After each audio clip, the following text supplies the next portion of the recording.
पुराणों में रक्षाबंधन के बारे में बताया गया है कि हम रक्षाबंधन क्यों और किस लिए मनाते हैं, इसका कारण क्या है और इसके पीछे की कहानी क्या है। आइए हम जानते हैं रक्षाबंधन की पूरी कहानी। रक्षाबंधन को हम सभी भाई बहन बड़े प्रेम और स्नेह के साथ हर साल मनाते हैं।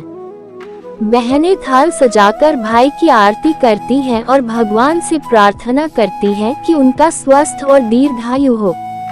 लेकिन क्या आप जानते हैं रक्षाबंधन मनाने की शुरुआत कलियुग नहीं बल्कि पौराणिक काल से ही हो चुकी थी। ऐसी मान्यता है कि सबसे पहले सतयुग से इस पर्व की शुरुआत हुई और मां लक्ष्मी ने राजा बलि को रक्षा सूत्र बांधकर इस परंपरा का शुभारंभ किया।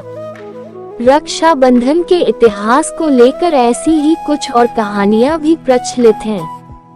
आज हम इन्हीं कहानियों के बारे में आपको विस्तार से बताएंगे। भविष्य पुराण की एक कथा में बताया गया है कि इंद्र देवता की पत्नी शुचि ने उन्हें राखी बांधी थी। एक बार देवराज इंद्र और दानवों के बीच में भीषण युद्ध हुआ था। जब दैत्य हारने लगे तो देवराज की पत्नी शुचि ने गुरु बृहस्पति के कहने पर देवराज इंद्र की कलाई पर रक्षा सूत्र बांधा था।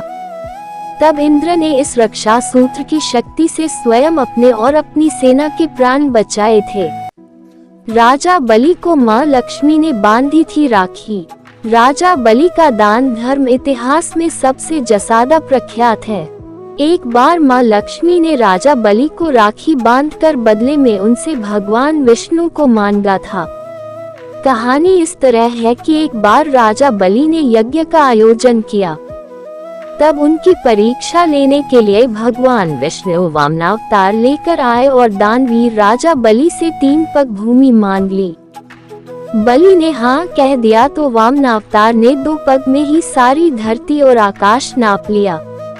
राजा बलि समझ गए कि भगवान विष्णु स्वयं उनकी परीक्षा ले रहे हैं। तीसरा पग रखने के लिए उन्होंने भगवान के सामने अपना सिर आगे कर दिया। फिर उन्होंने भगवान से याचना की कि अब तो मेरा सब कुछ चला ही गया है, प्रभु आप मेरी विनती स्वीकारें और मेरे साथ पाताल में चलकर रहें। भगवान को भी भक्त की बात माननी पड़ी और विष्णु जी बैकुंठ छोड़कर पाताल चले गए। जब देवी लक्ष्मी को ये पता चला तो वह गरीब महिला का रूप धरकर बलि के पास पहुंची और राजा बलि को राखी बांध दी। बलि ने कहा कि मेरे पास तो आपको देने के लिए कुछ भी नहीं है। इस पर देवी लक्ष्मी अपने रूप में आ गईं और बोली कि आपके पास तो साक्षात श्रीहरि है और मुझे वही चाहिए। इस पर बलि ने भगवान विष्णु से माता लक्ष्मी के साथ जाने की विनती की। तब जाते वक्त भगवान विष्णु ने राजा बलि को वरदान दिया कि वह हर साल 4 महीने पाताल में ही निवास करेंगे। ये 4 महीने चतुर्मास के रूप में जाने जाते हैं। नमस्ते दोस्तों, अगर आप लोगों को हमारी यह कथाएं अच्छी लग रही हो तो कृपया हमारे चैनल को सब्सक्राइब करें ताकि इस तरह के वीडियो का नोटिफिकेशन आप पे सबसे पहले पहुंचे।